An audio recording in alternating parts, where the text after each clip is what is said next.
You're listening to the Journey to Launch podcast, how to create a life by design and combine creativity and commerce with Nicole Bell. T-minus 10 seconds. Welcome to the Journey to Launch podcast with your host, Jamila Souffrant. As a money expert who walks her talk, she helps brave journeyers like you get out of debt, save, invest, and build real wealth.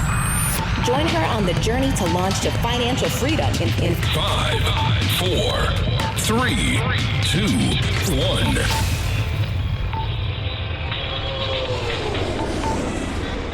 Hey, journeyers. Welcome to the Journey to Launch podcast. I have some exciting news. If you are listening to this in real time, it's July 2020. In fact, this episode drops July 1st. And so this is the 3-year anniversary month of the podcast.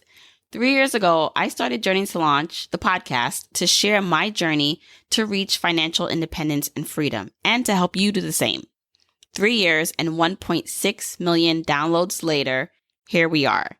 I'm also really excited to share with you that You Need a Budget, also known as YNAB, has come on board to sponsor the podcast for the entire month of July to help us celebrate our anniversary month. Now, I've consistently put out an episode every Wednesday since the start of the show 3 years ago. If you haven't recognized already, consistency is my thing. And you know what else has been consistent on my journey? The amazing app You Need a Budget, also known as YNAB, which is the tool I use since the beginning of my financial freedom journey. This budgeting tool really allowed me to get in control and be proactive with my money and goals. It's what helped my husband and I save and invest $169,000 in 2 years and what allowed me to feel in control of my money even as I quit my job to do Journey to Launch full time. So I'm really excited to announce this partnership with YNAB. You'll be hearing more about YNAB through this month and even hearing from the founder, Jesse, in a future episode. For now, here's what you need to know. YNAB allows you to gain total control over your money so that you can stop living paycheck to paycheck, get out of debt, and save more money. What makes YNAB different is their proven 4-rule method that really works. It helps you zero in, stay focused, and give every dollar a job so that your money is working hard for you and you can spend it on the things that matter the most. Best part is you can try YNAB free for 34 days, no credit card required. Give it a try and sign up now by going to youneedabudget.com/journey. Once again, that's youneedabudget.com/journey. As I always am, I'm really excited to speak to you today. Episode comes out every Wednesday morning. You may be listening to this in real time or maybe a few days after, maybe months, years after. My goal with this podcast is to keep this content evergreen. So it doesn't matter when you listen, it's relevant to you. And I think this is going to be one of those conversations that can be replayed at any time because I have on the amazing Nicole Bell as today's guest. Let me tell you a little bit about Lisa. Lisa is a producer, writer, media personality, and serial entrepreneur. Her career melds creativity and commerce, and she uses media and technology to shift and shape culture. As a multidisciplinary creator, she's produced more than 300 hours of content. Her work spans scripted, unscripted, and digital verticals. She's a creator, executive producer, and she's also the host of the Behind the Brilliance podcast, where I was once a guest. So I'll also link that in the show notes. But she really is such a powerful, brilliant mind. And I've listened to her podcast and I love how she breaks information down. I love how she summarizes and relates it in a way that is just like, yes, you just get it. You feel inspired to take action, to learn more. You'll hear it through our conversations. I'm really excited for you to hear this. On the podcast, we're going to be talking about a range of subjects. I really want you to hone in on whatever speaks to you, but we're going to be talking about creating a life by design.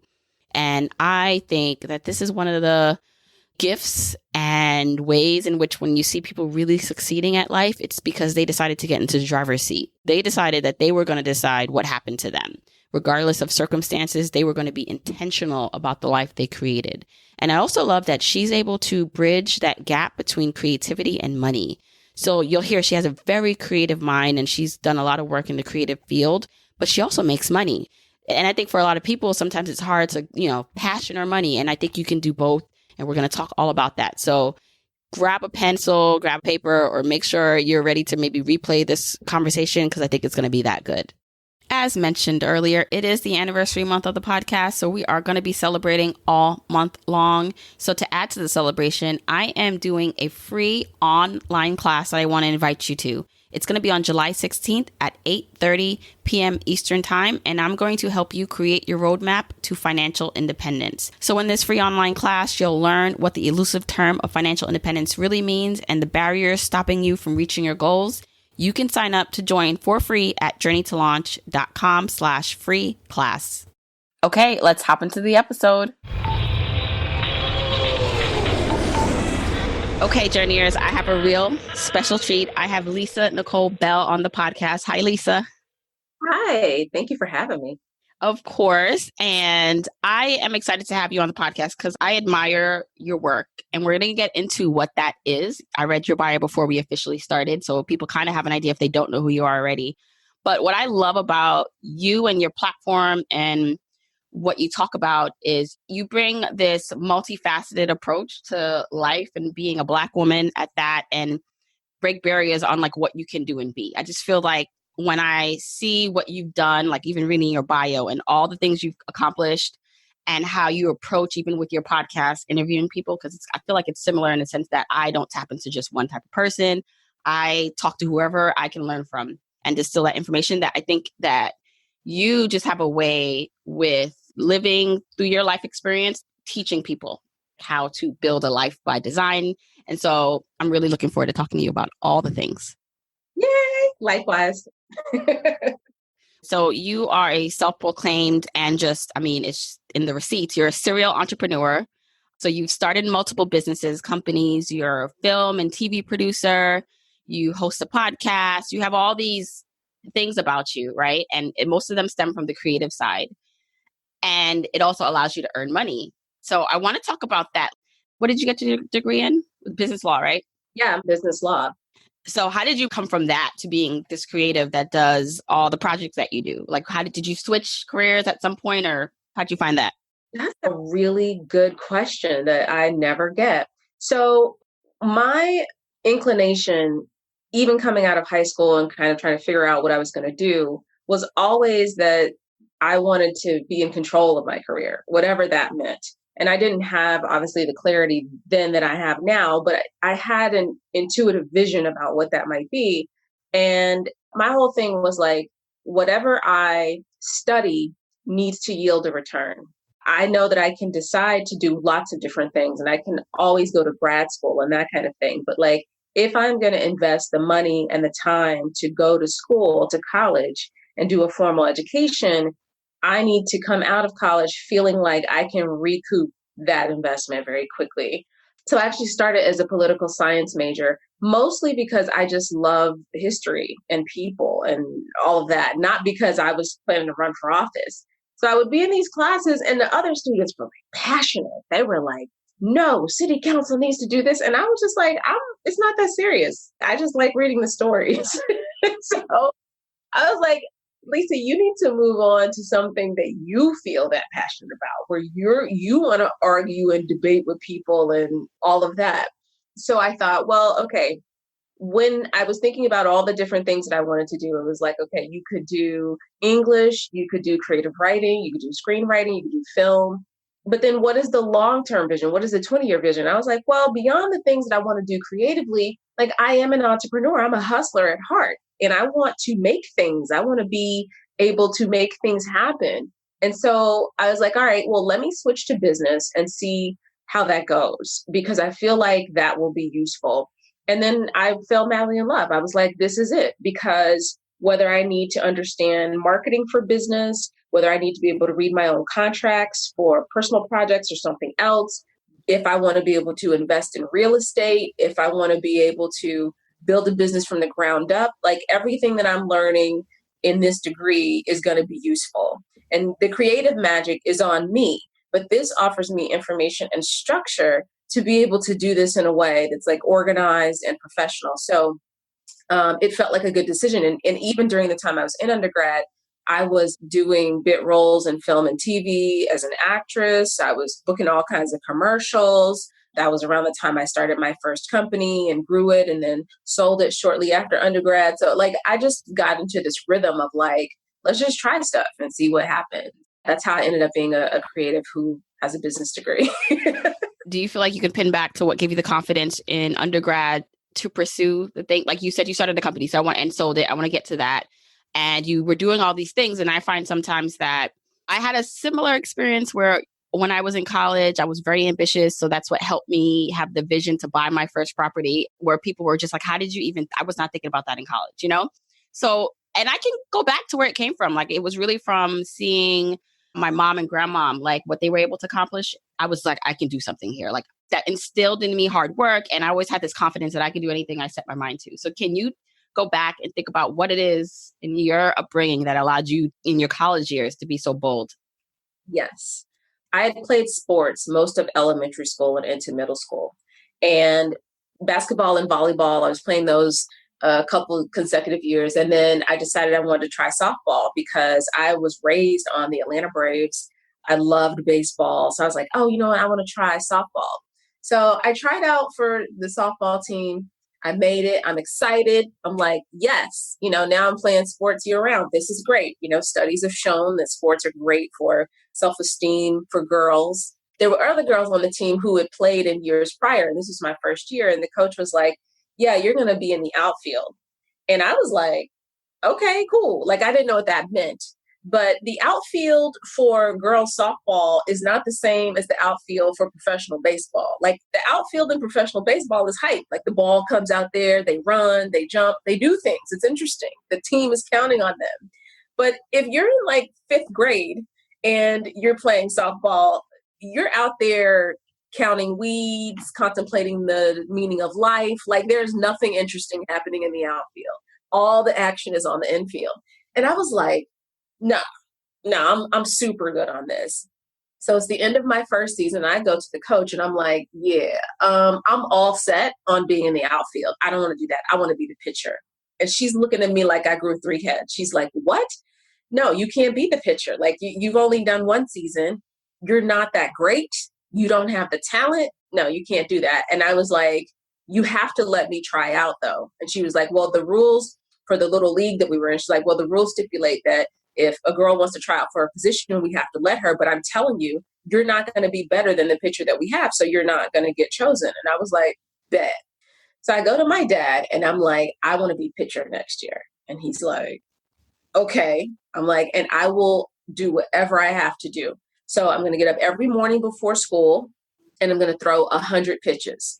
On the weekends, on holidays, you and I are going to the batting cages and we're going to the field and we're going to throw pitches. We're going to work on my strike zone. We're going to work on my speed. We're going to work on my arm, all of that. And he's like, all right, I'm in. Whatever you want to do, I'm going to support you.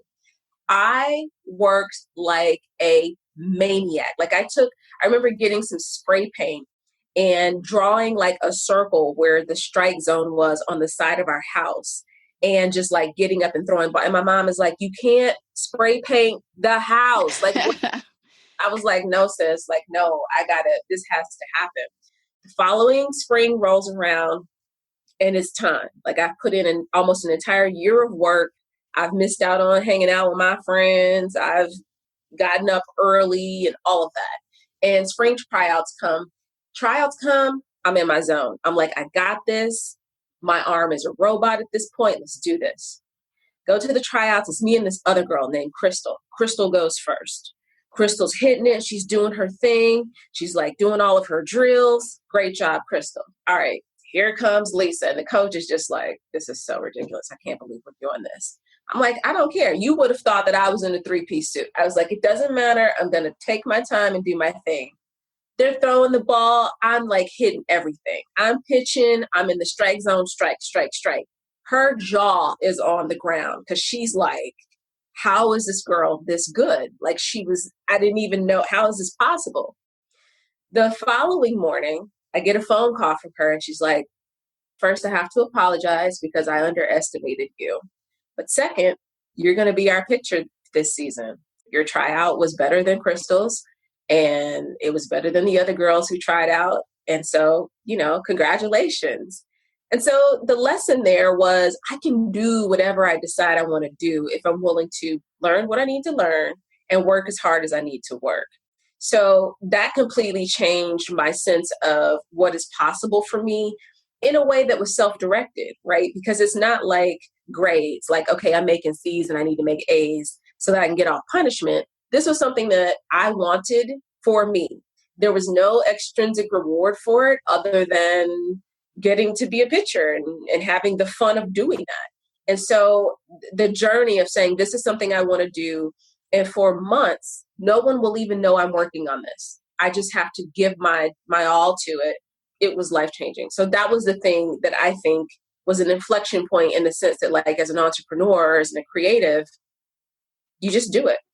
Yeah. And it's such a gift when you have that type of thought process, or when you have the ability to see what's not there, because oftentimes, you're placed in a situation, you're maybe born in situations, you find yourself where that's just what it seemingly is.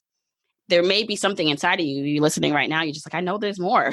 Like there's something else, just there is more for me. And you have to kind of have that vision to say, all right, there's something else. And sometimes you see it in other people, which is helpful. So you see someone else that you're inspired by, or that's doing something you may be interested in. Sometimes you don't even have that. You don't see it, but something else is there. And just believing that you can possibly do it is like the first step. And I think so many people, anyone that I've talked to that had success in life in any area, whatever that is, it's seeing something outside of who they currently are and just believing that they have a chance at it. That's where it starts. So you said you started a business in college and sold it.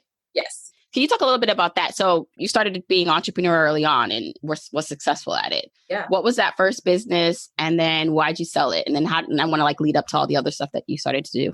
This company started because I got fired for insubordination. And I called my dad in tears and was like, they fired me. They said insubordinate. I didn't even really know what that meant. And he was like, well, Lisa, you have a specific way you like things done. And if you think you can do it better than they can, then you should start your own thing. And he just kind of said this off the cuff. And I'm like, you know what? You're right. Not even realizing what I was getting myself into. But I'm like, okay, I'm studying business in school and I've had my share of little side hustles and things. Why not? So I realized that there is a gap. So in the state of California, they have a different kind of standardized testing. Beyond the ACT and the SAT, they had something at the time called ISEE. They had all these other tests. And so this was around the time that Kumon and Sylvan existed in terms of tutoring and test prep. But I thought, well, it's fine if you come in and work math problems with Timmy, but there should be a personal development angle. Why aren't we talking about courage? Why aren't we talking about patience and how those things show up on the playground or at school? So I was like, I'm going to try this and see what happens. So I just started out doing it myself. And I couldn't believe how much people were willing to pay. People were willing to pay $30 an hour. When you're a college kid, that is a lot of money. And this is you teaching their kids? Yeah, this is me going in and being like, okay, I'm going to tutor your kid. Because I was looking at jobs, regular jobs, and the hourly rate, there was just this weird gap. Because before that, I had come from retail, I had been promoted, and they wanted me to become a district manager for a retailer. I had no interest in doing that. I was like, I'm not trying to be vice president or CEO of a retail. This is just not my dream. So I was like, this is a job for me, not a career. And they were like, well, it's time for you to move up. And I was like, well, I quit. I guess if you are college educated or you're a student in college, that's your credentials. But I felt like you don't really have to have any credentials to work with these students. And so one day I'm talking to one of the parents and she goes, I know you come here every day at 3. I was wondering, one of my friends is also looking for someone. Do you have someone else who works with you? And I was like, yes, I do. I will by the time we need to do this. The next day in class, I'm talking to one of my friends and she worked at this little juice bar on campus. I was like, hey, how much do you make at the juice bar? She's like, $10 an hour, $11 an hour. I was like, check this out. I'll pay you $20 an hour if you want to tutor this kid in English. She's like, what? I was like, yeah, I'll pay you $20 an hour. She's like, you don't even have the money. I'm like, trust me, I got it. I'm good for it.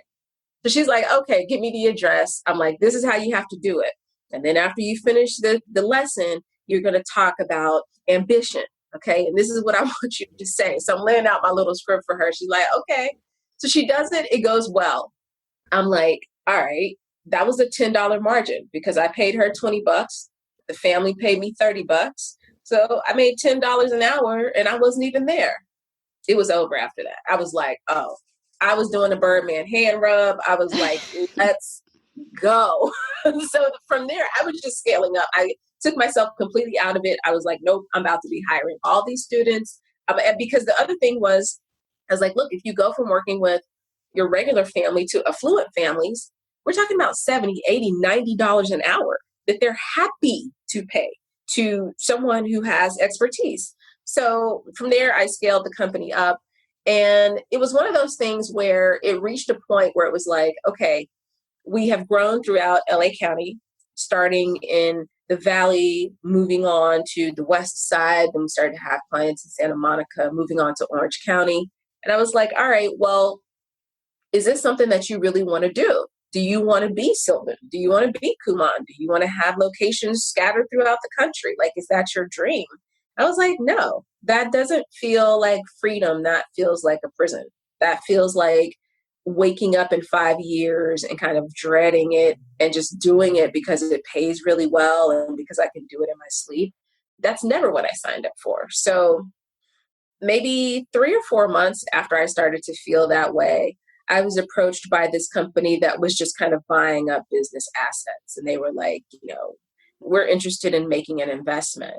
And I was like, well, I'm not taking investment money right now because I'm trying to figure out how to get out. Like, I'm looking for a CEO so I can remove myself from this. Because at that time, I thought, I'm going to bring in a CEO. I'll be president. This will just be a passive income vehicle. I'll move on to something else. And they were like, well, we'll cut you a check for it. Like, we'll acquire it. And I was like, yeah, the numbers worked for where I was at the time. And so I offloaded it and felt really good about it. At the time, I didn't even really have context for like, you're having an exit. It was just like, I built a thing and it was valuable. And then this is my transition out. You don't have to disclose exactly the amount, but was it kind of like money where you didn't have to work for a while or more just good seed money for something else? Yeah, it was like waking up and then being like, well, what am I going to do now? Because for a lot of people, they think they want money. They think they want an exit. They think, oh, if I had a lot of money, I would do this and this and this. But it's like once you come into a large sum of money, you get revealed to yourself. Because if you're not super self-directed and thoughtful, you will end up lacking purpose. It's fun the first couple of weeks because it's like a really expensive spring break. You take a trip somewhere exotic, you go to Hawaii or something. You buy toys, you spend money on silly things. But then after that, as a human being, you need to be doing something constructive in order to feel purposeful. So yeah, it was definitely enough money to take time off. But what I quickly learned was that I don't do well with being in a vacuum like that. Like me taking 6 months off to just kind of do nothing is not really my jam. Unless I plan that of like, I have planned that these 3 months I will not work. This is a sabbatical. I'm going to sleep late. I'm going to eat pancakes, whatever that is. But yeah, the first maybe 6 weeks, I was just kind of playing and goofing off and enjoying the freedom. But I quickly was like, I need to do work because I like to work. Like, you don't get to that point unless you enjoy working. Yeah. So how did you choose then the next thing to do? What was your next step? Did you take some of that money and start something else? I took that money and started investing because I was just like, I didn't understand the markets the way I do now. I didn't understand how the various streams of income worked. And so I was like, now I have a little bit of money to play with. I have time to play with. And I was putting money in my own projects. I was like, I want to do some theater stuff. So I wrote, directed, and produced a show that went up here, 3 sold out weekends, NAACP Theater Award, that whole thing. So that was really gratifying. And then put money into a digital docuseries called The American Dream Revised, and then licensed that to Procter & Gamble. So it was like Now I have more control, which was always the intention, freedom and control, because I have money. So if I want to go to someone else and raise money for whatever I'm doing, great. But if I want to be in a situation where I don't have to answer to anybody, I get to do exactly what I want to do, how I want to do it. It's nice to have money to do that and to not have to eat ramen in the process. That was really the approach I took. And then we have a vision and we think we know exactly what we want to be doing, but oftentimes we don't really until we do it. That's how sometimes people's manifestation of their dreams is very anticlimactic, because they're like, I worked so hard, I finally got it, and this is not how I thought it would feel. This is not what I thought I would be doing with my time. So during those following years, I was very intentional about I'm just going to try this on for size. I don't know if I'm going to like it, but the bet is small enough that if I don't, it's just a lesson learned. It's not like, well, I invested 10 years and millions of dollars trying to do this. So it was a lot of I call them learning bets, just like little tests of do I like working with large groups of people in a leadership capacity? Do I like working with large groups of creative people? What do I want my multiple income stream configuration to look like? Yeah, it was just a lot of learning. Do you feel like because you knew you had money saved up or from the sale that you could take those risks in those smaller learning bets? Would you have done, let's just say you never created that company, but you still had all these things you wanted to do and try out? How would you have approached it then? Would it have been different in terms of how much risk you took or how you went about it? For some people maybe listening that says, well, I have a lot of things I want to do, but I don't have a fallback plan or a fallback money if this fails kind of thing. How would you say they should approach that? Or how would you have approached it differently? Yeah, this is going to sound counterintuitive, but when you have nothing, that's the best time to make bets because there's nothing to lose. Having a little bit of money is really a gift and a curse, because if you didn't grow up wealthy, you don't assume you will always have money. And so you get a little bit and you're like, let me hold on to this. I'm not spending any money because I don't know when the next thing is coming and all of that. You can quickly slip into this weird scarcity mentality before you realize it. So I think part of it is realizing that bets can be made at all scales. A $500 bet, $100 bet is every bit as good as a $5,000 bet. So part of it is the size and understanding that if the test you want to run or the bet you want to make takes $7,000 and you got $2,000, then scale it down to $2,000.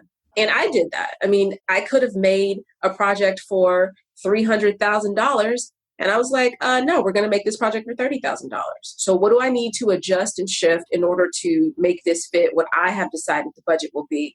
So there's that part of it. But the other part of it was that during the time that I was in college, I had been broke. It's a weird thing. I think a lot of middle class and upper middle class people will relate to this, where it's you come from a stable environment, you have family that has money, even if they aren't necessarily wealthy. You didn't want for things growing up, but then you came into your early adulthood and you were broke for a period of time. I think it's character building. I know a lot of people are going to be like, no, sis, it's not. But I feel like for me, it was because what it showed me was I'm okay. I'll be okay. I'll be broke. I won't be able to pay bills and I'll call people and say, I don't have it. Let's create a payment plan or I'll pay you when I get it. But the people are not going to come and choke you to death if you can't pay the bills. If your credit score goes down 20 points, it's not the end of the world. It can come back. So it just gave me a certain resilience and optimism in that if you hit rock bottom, the only other place to go is up. So why would you not take that bet? It's safer to take the bet than to not take it. And so that became my philosophy is if I lose every dollar I have, so what? Money, you can get more of. Time, you cannot. Right. And that allows you then to take risk at all scales. When you determine the scale, you want to take the risk. So I spoke to Brian Portnoy yesterday, and I know, so guys, I don't know when this episode comes out, if it comes before or after Brian's episode, but Brian wrote the book, The Geometry of Wealth, and I actually saw you posted Lisa on your stories about it. So I was like, oh, what is Lisa reading? Let me check that out. Bought the book, loved the book. And then so I interviewed him and he has something in there. I mean, he has a lot of great concepts in there, but the other thing was just it's not that you'll ever escape failure or things going wrong. It's not that. It's going to happen. So people that expect it to happen and can adapt as necessary, not that they're trying to be risk-free, but just manage the risk will succeed in life. And I think that's the same way with your finances, your career, all of it is intertwined together, right? Like things will not go as planned, may go quote unquote wrong. And if you expect it to just all be laid out perfect and roses, that's not it. And if you can find the lessons from whatever situation you're in, even if it's like Jamila's here talking about financial independence, I'm just trying to like pay off this like debt I can't even like manage. It's just like, what is a lesson there? So I just wanted to like throw that in there because I thought it definitely relates to what you just said. Yeah, that's a brilliant point. We can very easily get caught up in comparing where we are to where someone else is and feeling like we can't do anything because we can't do what they can do. But this is why I'm always saying, I mean, as cheesy as it sounds, that gratitude is the gateway to abundance. Because when you are grateful, you become more aware of what you have. And really, achieving your own version of success is not about replicating what someone else has done or lamenting not having what they have. It's like, well, this is what I have. So what can I make with this? It's like being on an episode of Chopped, where it's like, this is what's in my basket. What can I make? And the thing about it is it forces creativity, it forces resilience, it forces resourcefulness. But more importantly, it forces you to value who you are and what you bring to the table, which is important for creating authentic success. Love that. Love that. So you do different types of projects now. I saw on your website, it's like across all spectrums, like movies, TV shows, digital stuff. How do you choose the stuff that you work on, right? Do you follow passion, like something that you're excited about, or you're forward looking to the return on it? Is it a balance and thinking more deeply when people do have limited resources or time when they're thinking about things that they should pursue?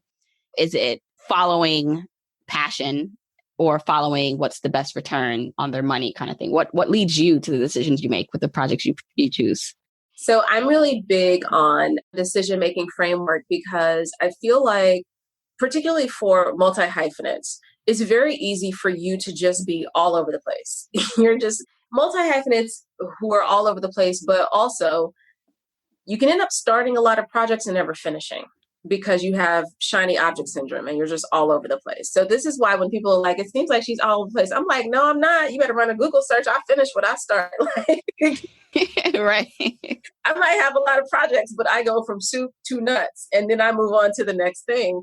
Also, I'm very clear about my aptitude and my talents. So in some cases, there may be a project where I'm like, I'm just the producer here. I'm not, this is not my lane to be writing or doing anything else. It's my job to give everyone else the tools they need to make this happen. And in other cases, I'm like, you take something like the podcast where it's like, no, I'm the host. I'm the executive producer because it makes sense for me to host this. This is a place where I shine. It's a skill that I have. So I think that's the first thing. Like in terms of like self-awareness, you have to know what you're great at, not good at, not want to be better at. Like, what are you great at? Where do you add the most value? Because when you're honest with yourself about that, a lot of projects filter themselves out because they're just not right for you. But I think that creativity and commerce can coexist. It's not necessary to say, well, I want to make a lot of money, so I have to go do something boring and uninteresting and safe. And it's also unwise to say, well, I'm going to follow my passion and do what I love. It's really important. And this is part of why I love having a business degree, because I had to take managerial accounting and I had to take price theory and things that forced me into thinking about how things scale. Not that everything has to scale, but if this was going to scale, what would that look like? And getting down to the nitty-gritty of the economics of everything. Because if you create a project and say, you know what, I'm not doing this for money. Like, this is a passion project and I just want to do this because I care about it. Here's how much time I'm going to allocate to it. That's a personal decision.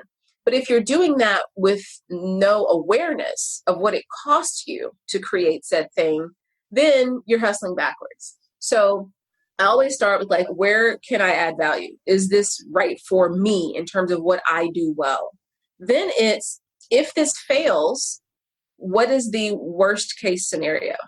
Would this be ruinous to me? Would it just hurt my ego a little bit? That kind of thing. And at the very least, will I meet or connect with people who I can work with in the future? Even if this doesn't work out. But the other thing is like, what if this goes really, really well? What if this goes viral and turns into this huge thing?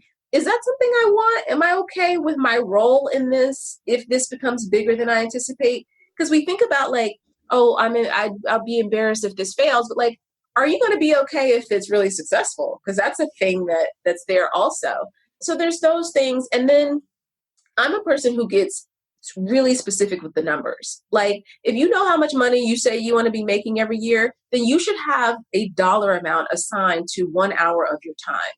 And so it should be very easy to do the math and say, all right, this is about how many hours this project is going to take. And then you add 30% because, like you said, things never go as planned.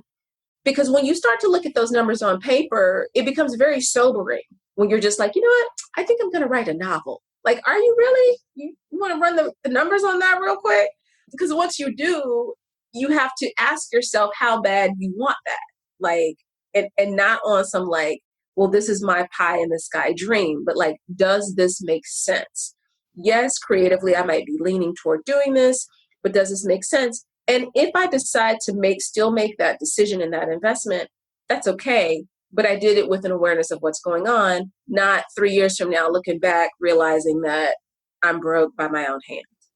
Yeah, I love that informed decision making, because you can have a project or something you want to do, like writing a novel, and understand the time commitment, the cost, the opportunity cost, giving up on the other things you can't do because of writing that novel, and look forward and say, well, if this does not succeed in the way I want, will I still be okay? Because then if you only expect that it will succeed, which, I definitely believe in, making sure you're visualizing success, but also just being realistic. Like, if this doesn't work, what's the worst that can happen? Will I still be okay with the product? I think that's the key too. Like, will I still be proud of the product that this produced? With the person that I became doing this product, is it worth it? And most time, well, for me, when I think about it in that way, it's like, yes, it was worth it, even without the monetary gain. But let's be real, sometimes the monetary gain is the biggest thing for people. That matters. Yeah, you make an excellent point, because sometimes the reason a project fails is not through your own doing or your own lack of talent. It's timing, it's other people. I mean, think about all the people who were on the brink of something magnificent and then COVID-19 happened. It's like, that's beyond anyone's control or expectation. So yeah, that's an excellent point.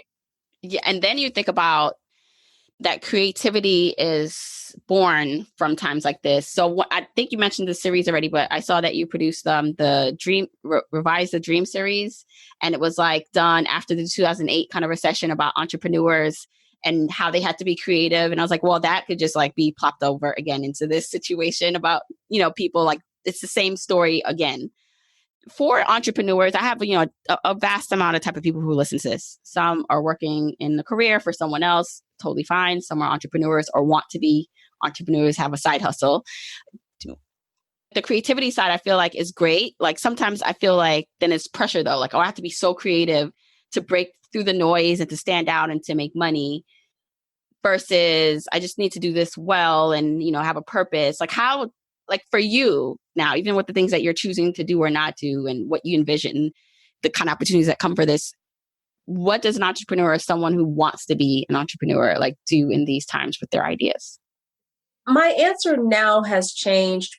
At the time when I started my entrepreneurship journey, entrepreneurs weren't rock stars. It wasn't sexy. It wasn't, memes on Instagram and all of this. It was just work. It was gritty. It was all-nighters. It wasn't glamorized the way it is now. And so my entree into the space was very pure. It was because I cared, I was passionate, I wanted to hustle.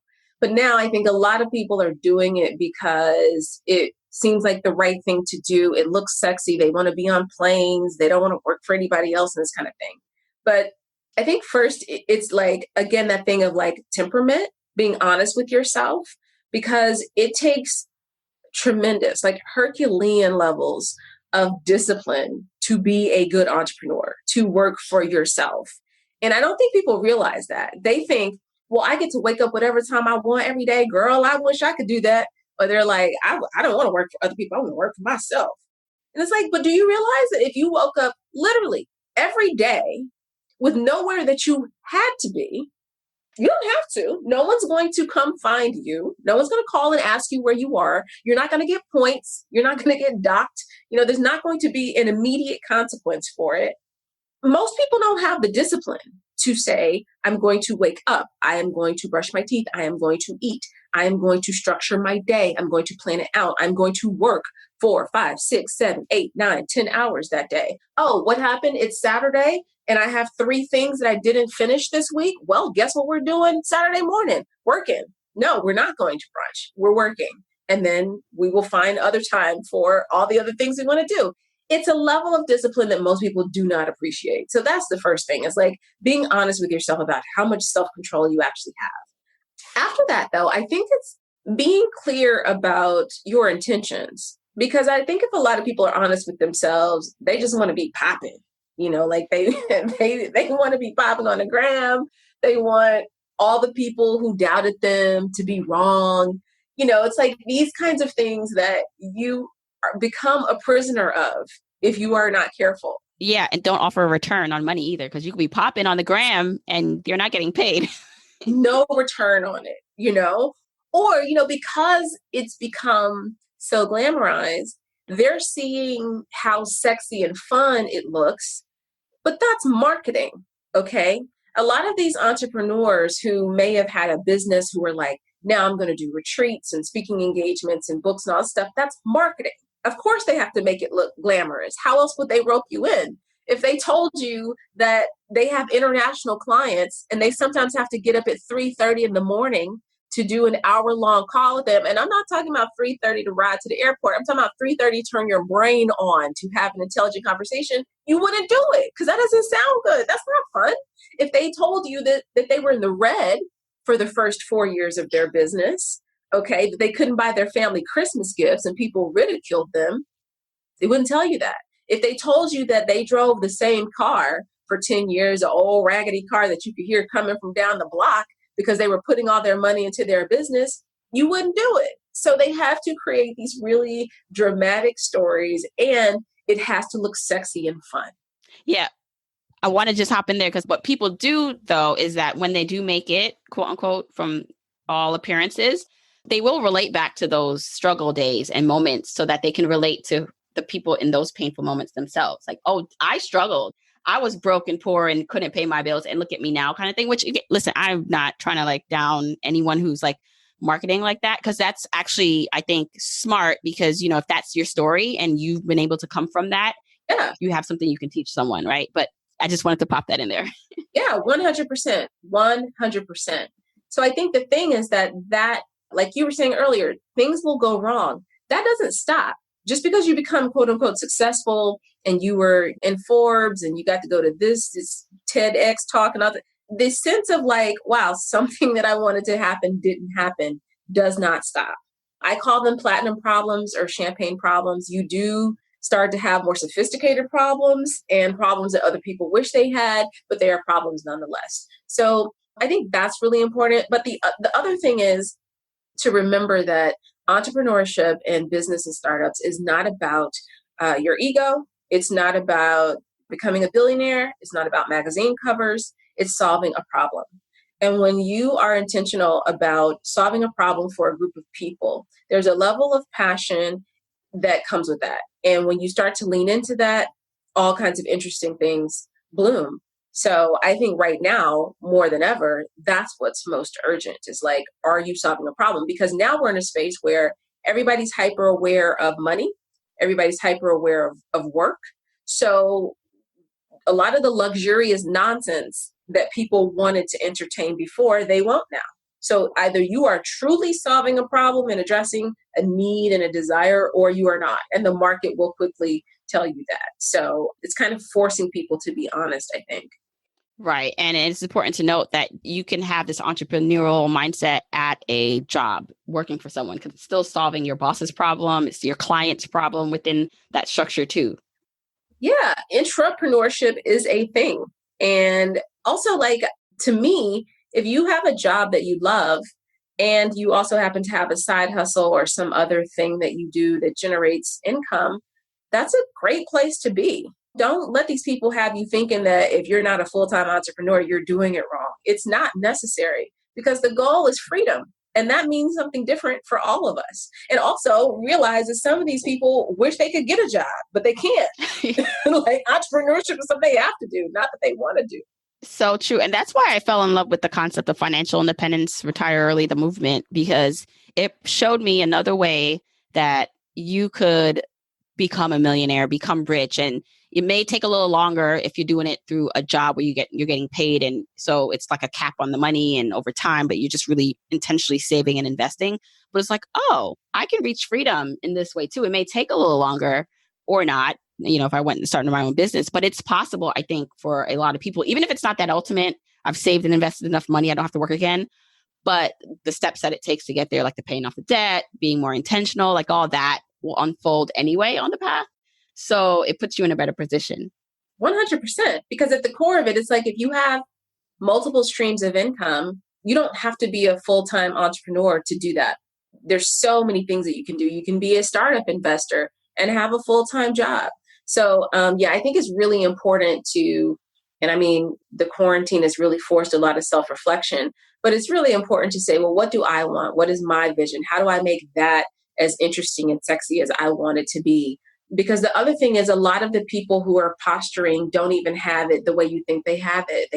It's not what you think it is. It's like, it's a story, it's an image, it's being woven for specific purposes. So yeah, this is why, I harp on values a lot, because when you know what your values are and you are living in a way that's aligned with them, a lot of the FOMO and the anxiety of, am I doing enough? Am I cool enough? Am I hanging with the right people? That stuff melts away because you have a sense of peace with yourself, because you're like, you know what? I'm waking up every day. My habits are aligned with what I say is important to me, and I'm doing something that's meaningful. So the rest of it is just icing. Right. Love that. And so you have a passion for teaching about lifestyle design. We're talking about it essentially here, right? So I do want to take a step back and just talk about lifestyle design right now. So if someone's like, all right, I'm living my life, and they're talking about this lifestyle design, but what is that? Like, how can someone be more intentional about their life, their career, their money, intertwining it all, waking up and feeling like they have more control? Yeah. I mean, most people, I think, are living life as it has happened to them, not as they have designed it. So my obsession with lifestyle design started because shortly before I sold my first company, I discovered personal development. The Power of Positive Thinking by Norman Vincent Peale was the first personal development book I ever read. And after that, I was like, what is this? Oh my God, where has this been my whole life? And so from there, I just was like, well, why is it that some people seem to live these very happy and fulfilled lives and other people don't? Like, is it that some people just are more deserving? It's like, no, that can't be it. And I began to realize that it actually comes down to a series of choices. Because I used to listen to some of Tony Robbins' talks and be like, this dude is crazy. Like, it can't be, it's just a decision. It just comes down to a decision. I'm like, yeah. But what I started to realize was like, if somebody's fit, if they have like the snatched waist and the curves it's like, well, how did this person get this? Well, first they decided that was what they wanted. There are going to be certain things about a person's life and about their experience that are just serendipitous blessings, and you're just grateful for that. But for a lot of things, especially the people that we admire as being successful, they've been incredibly intentional about saying, this is what I want.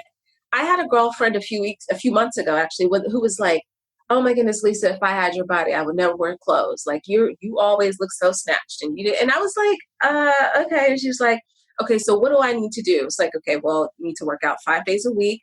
You drink 100 ounces of water every day. All of these little trips to Jack in the Box and it's nonsense. You got to cut all of that out. You need to start cooking your own meal. She was like, I can't do all of that, girl. I don't know. How do you find the motivation? There is no motivation. It's discipline. Discipline picks up where motivation leaves off. So that's an example of something where it was like, I want to look a certain way. And there's a price you have to pay to do that. There's nothing more to it than that. It is get the information, execute consistently. That's it. So when we think about wellness, we think about relationships, we think about career, we think about money.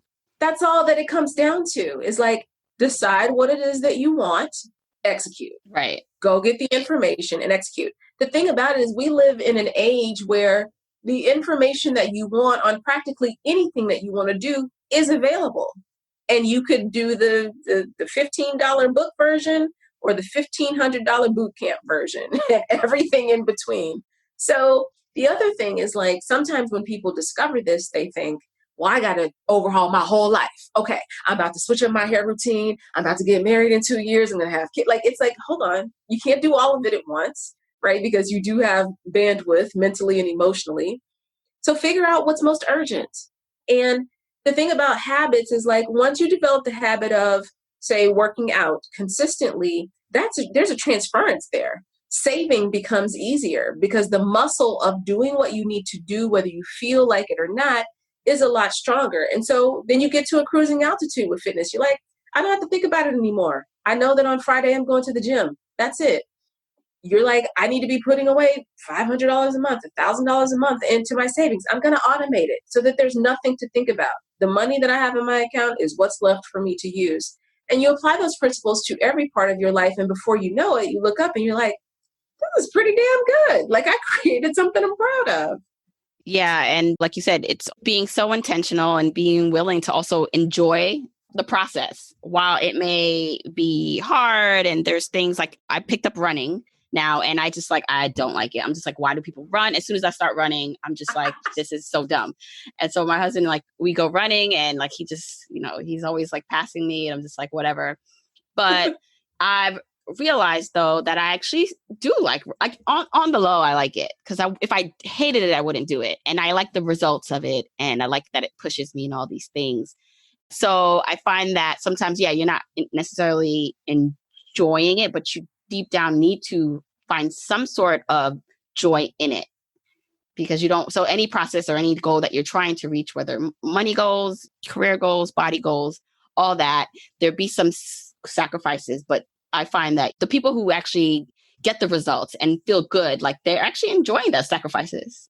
Yeah, no, you're 100% right. I mean, this was one of the things I said to the friend. I was like, she's like, well, healthy food doesn't taste good. I was like, sis, this is why seasoning exists. There's seasonings other than salt that you can put on things that makes them delicious. So that's a good point because even the drudgery of the things that we want can be made more pleasant relative to our personality. And, I'm like you, it was like for a long time, I thought, well, I just have to do hours and hours on the treadmill if I want to be in shape. And then I discovered weightlifting and I was like, oh, snap, like this I enjoy. This is getting me where I need to go. Like I only have to do HIIT cardio twice a week and I can be snatched. Perfect. Game on. Like I'm willing to go and lift 3-4 days a week if it means I don't have to do a ton of cardio. So it's like, you got to find the configuration that works for you and not just think, well, if I don't want to do it this particular way, then I quit. I'll just be fat. Right. Perfect. It's keeping on trying the different things, not giving up if something is not for you or you don't like it. Because who says if I did not enjoy running, I find something else like to do that helps me get to that goal. Okay. So for Lisa now, how do you manage money or what's your financial goals? So I know we first connected. I was on your podcast and talked about financial independence and all that. But is that a goal that you are working towards? Is it something you already accomplished, but for you enjoy working? So you're working, and where are you right now on the journey to financial independence? I feel super fortunate in that like there's money for the things that I want to do. And you'll be able to relate to this. It's such a weird place when you have passive income streams that cover your lifestyle because you're not working for money anymore at that point. Like the way you go about even managing money changes. So now it really is like, okay, there's an amount of money necessary for me to function and exist. But then there's an amount of money that allows me to give very generously to causes I care about.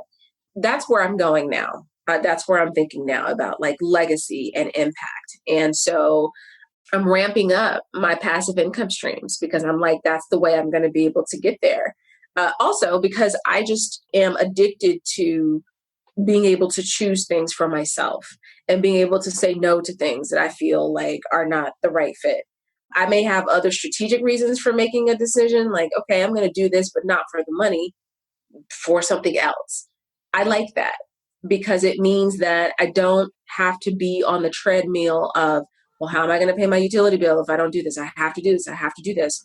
I would like to be to remain, I should say, in a situation where it's like, this could lead someplace interesting, because sometimes distractions are opportunities. It's like, this is a possibility, but you can only fully exploit that if you've got money in the bank. So it's important to me to maintain my passive income streams. And this idea that you're not incurring additional liabilities until you have an asset that can pay for it. That's, again, a level of discipline that is not easy to achieve, but I'm there. Like, there's stuff where I'm like, ooh, I should get that. And I'm like, What's an example of that? Like something that you're like, oh, I want that, but it's just not a smart money move right now. So here's a great example. I was thinking that I wanted to buy a Porsche Macan, right? And first of all, I'm a hardcore SUV junkie. I love SUVs. They're my jam. So it was like, okay, of all of the SUVs I could buy, like, which one will I choose? And I was like, well, what is the happy medium between the luxury that I want, that I know I can't afford, and this decision? Because the other thing was like, all right, from a standpoint of buying a car outright, like, I have a personal hang up with buying brand new cars off the lot because of depreciation. So I'm like, not going to happen. So, like, okay, if I want to pay cash for a car, or if I want to, like, let's say I want my credit score to go up even higher, and so I want to finance part of it and make a huge down payment and then make payments on time, and now I'm in the 800s and that kind of thing. I was like, all right, how do I manipulate this situation to fit my goals? I found a luxury car that I was like, oh, this works. Like, I like this a lot. And perhaps more importantly, if I buy this car, I will not have regrets about it. I will feel happy. I will walk to it and go, hey, let's go. Instead of being like, oh God, like, I'm going to park around the corner and walk. Like, it was like the happy medium between those two things. But the reason I bring it up as an example, the gap in price was about $20,000, which on its face is not a ton of money, depending on where you are, especially when you're thinking about the life of a loan. But at the same time, I wanted to buy more investment property at that time. So I was like, sis, this is a mobile home. This is the down payment on a property in a certain part of the country. This is rehab costs for a house that you may buy. Like you were saying earlier, like, going back to the opportunity cost. Sometimes people think that once you make a certain amount of money, that goes away. Like, oh, I'm just going to be spending money like water. I'm going to be in Balenciaga balling out. It's like, no, not if you're smart, because every time you achieve another milestone, there's still further for you to go. And so, yes, you will have nicer things, but if you're smart, you're not going to be frivolous with your money, because at the end of the day, it's not really how much money you make, it's what you keep. Yeah. And it goes back to when you don't have a lot, this is your training ground. So if you find yourself where it's like, I'm not where I want to be financially, there's money, I want to make more money. Decisions you make now with what you have now will set you up and train you to be better with the money that is going to abundantly come to you. Okay. I have to ask this question because you talked about passive income streams and you alluded to property. So can you explain just what your passive income streams are? Because I know people are like, okay, so Lisa's doing it and she has passive income streams. Like, what are those things? So I can try to do those things too. Yeah. So there's royalties. Years ago, I wrote a book and then created an anthology called The Legacy Letters. And then I turned that into a live show. So the anthology itself is a physical book. And going back to our conversation about scale, I was like, okay, I could be out here, hustling and hawking these books $12 to $15 at a time. Or I could go to organizations and say, I'll sell these to you in quantities of 5,000. So that was the approach that I took to that. And it's one of those things that you create once and then you get paid over and over again for. So that's one of them. And there's the licensing of content. So one of the cool things about having a body of work is that you end up with all of this intellectual property. And a lot of times people are kind of like, well, that's over. There's nothing I can do with that now. But for example, when I created a licensing deal with Procter & Gamble, When I put that deal together, I was like, you got 12 months and then you have to renew that. And if you don't, that reverts to me and I get to license it to someone else. So I periodically sit down and go through the library and I'm like, what are the licensing opportunities here? Because there's literally no cost to it aside from an attorney putting together a contract. These are projects you've already done that people still want to use for content. Yes. So that's another good point, because at the time when I was creating them, I wasn't necessarily thinking about them being evergreen, but it is important that if you are a content creator that and if a lot of your stuff is very current, make some stuff that's evergreen, make some stuff that in 10 years will still be relevant, because it does become an income stream if you structure it correctly. So there's residuals from film and TV stuff. That's just deal structure of like, sometimes people want to pay you a lump sum and then that's it. They got the rights forever. And it's as simple as saying, no, I'd like 5% on whatever the net is that comes from this. So that kind of stuff. Then, yeah, the real estate, the investment properties of just like, you know how that goes, where it's just like, all right, I'm doing my landlord dance, or you bring in your management company and that kind of thing. I think a lot of it is that sometimes artists think that starving is something that has to be inherent to their process, or that if they are not actively working, if the phone is not ringing, that means that everything's drying up. But it's like that doesn't need to be the case. A little bit of thoughtfulness, a little bit of betting on yourself in terms of how you structure your deals can mean passive income for a very long time. So there's that. And then I just got into peer-to-peer lending. Okay. Yeah. Mm-hmm.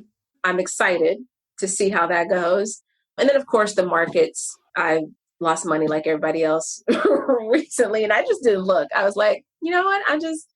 My way of coping with this is to not look. So like from March to May, I just was like, let's just pretend like it's not happening. And then tapped in. Yeah, no, I agree with the not looking if you don't have to, because it's going to do what it does anyway. So basically you have diversified income streams. And part of, I think this is the last point I want to make, and then I would just love for people to find out where they can follow you and learn more about you. But also, is part of this now your network, who you know, and the right people to approach in the right companies? Because I might have this idea for a finance curriculum or program or for a company, and it's like, all right, what do I start? Like, what company is most going to be receptive to this? And then if I even know the company, who am I going to approach in the company? So I think that would have a big part to do with it too, right? Yeah. I mean, I've always been a person who believed in building a network and nurturing a network, and one that is diverse. I think this is part of why I've been able to do things across different verticals with relative ease, is because if I meet someone and it's not immediately obvious to me how I could work with them or help them, or they could help me, I still stay in touch. It doesn't have to be transactional right away in order to be valuable. And there's been times where I've met someone 2 years go by and it's just kind of like, how you doing? How your kids doing? And that's the extent of it. And then something comes up that it's like, oh, you know what? I should reach out to so-and-so. Because the other thing that happens is that the world is actually very small in terms of people who are successful. And so even if the person you're talking to isn't the person, they might know the person. They may be 2 degrees from the person. So I'm very much into keeping my fences mended, keeping people updated on kind of what I'm doing, what I'm looking for, because sometimes people know each other that you're like, how do y'all know each other? Y'all not even supposed to know each other. So yeah, I think that is a part of it. Any successful person's job, no matter what field you're in, whether you work in a job and have a career or you're an entrepreneur, relationships are a form of currency for sure. Yes. Love that. Okay, Lisa, where can everyone find you, keep up with you, all the things?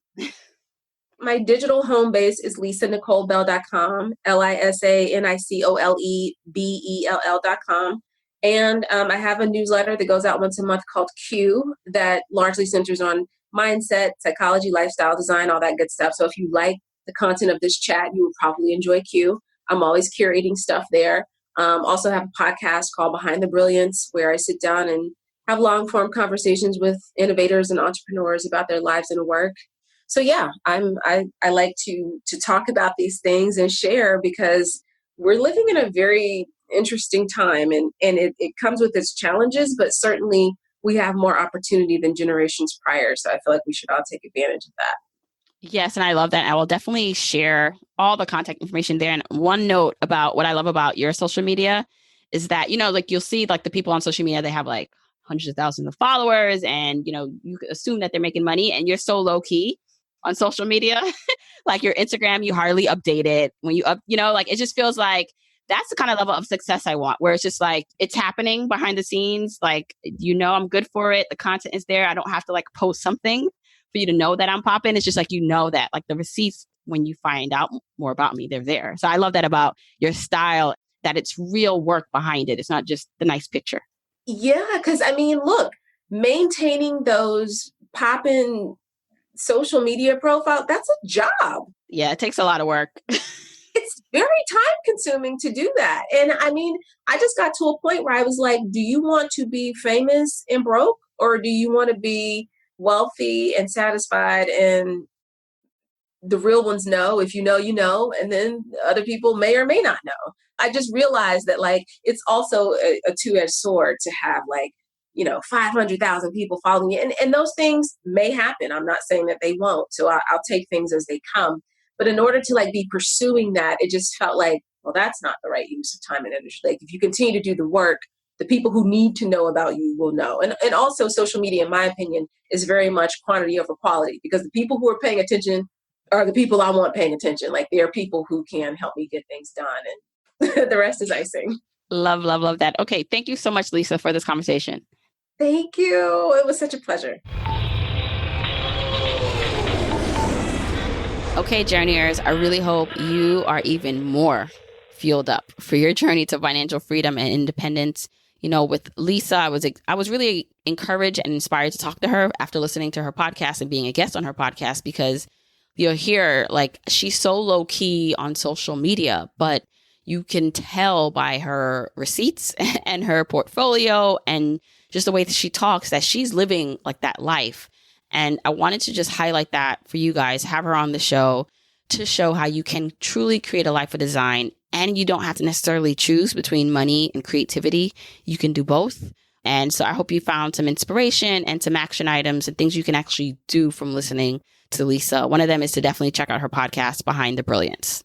Don't forget to check out today's sponsor of the podcast, YNAB, by going to youneedabudget.com/journey. And then make sure you sign up for the free online class happening on July 16th at 8:30 p.m. Eastern Time. You can sign up at journeytolaunch.com/free class.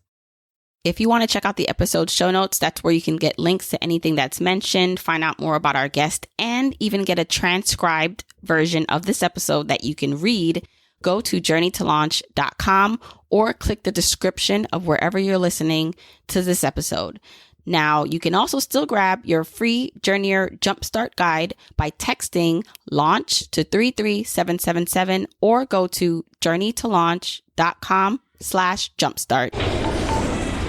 If you want to support me and the podcast and love the free content and information that you get here are 4 ways that you can support me and the show. 1, make sure you're subscribed to the podcast wherever you listen, whether that's Apple Podcasts, that purple app on your phone, your Android device, YouTube, Spotify, wherever it is that you happen to listen, just subscribe so you are not missing an episode. And if you're happening to listen to this in Apple Podcasts, rate, review, and subscribe there. I appreciate and read every single review. Number 2, follow me on my social media accounts.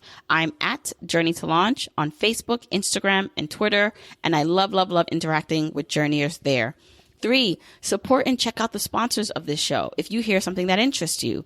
Sponsors are the main ways we keep the podcast lights on here, so show them some love for supporting your girl. 4, and last but not least, share this episode, this podcast with a friend or family member or coworker so that we can spread the message of Journey to Launch. All right, that's it. Until next week, keep on journeying, journeyers.